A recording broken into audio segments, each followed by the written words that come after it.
Bonjour tout le monde. Ben voilà, on sort de notre première plongée ici à Tikehau et il faut reconnaître que c'est surprenant. En une plongée, on a croisé quand même 4 grands requins marteaux, 2 requins tigres. Alors évidemment, pour ceux qui sont habitués aux images qu'on voit des Bahamas, c'est peut-être insignifiant puisque là-bas ils sont gavés de poissons qu'on leur donne tous les jours, c'est presque des animaux domestiques. Mais ici en Polynésie, où le feeding, le nourrissage des requins est totalement interdit, on croise ces requins de manière naturelle, c'est-à-dire là où ils doivent être.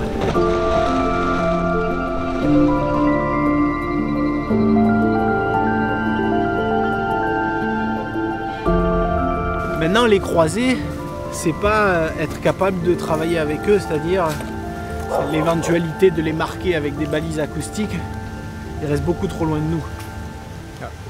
Pour l'instant, ce qu'on peut faire, c'est les identifier et les mesurer. Ça, c'est les fameuses platines laser, tu vois, avec 2 lasers montés en parallèle, avec 30 cm d'écart entre les 2 lasers, au milieu une GoPro qui filme, ça projette une échelle sur l'animal, on vise l'animal et ça nous permet d'avoir une échelle dessus ensuite et de pouvoir le mesurer précisément.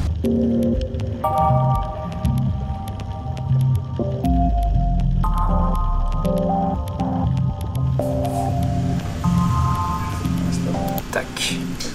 Donc là on a 30 cm, c'est la projection des 2 lasers, on sait qu'il y a précisément 30 cm entre les 2 points et on va pouvoir reporter cette valeur là et bien sur la longueur totale, mais aussi sur la hauteur de la dorsale et sur plusieurs comme ça, plusieurs mesures clés qui vont nous permettre d'identifier l'animal. Donc on est sur un individu qui doit faire autour de 2,50 m. À part cette petite encoche sur la queue, elle est nickel. Hein. Ouais. Entre la taille des animaux et les marques remarquables sur l'animal, ben voilà, l'association Mokaran est en train de faire un catalogue de tous les grands requins marteaux des Tuamotu. Et peut-être que c'est de là qu'on puisera les idées pour réussir à les marquer un de ces jours et pouvoir vraiment comprendre où ils vont et ce qu'ils font. Salut!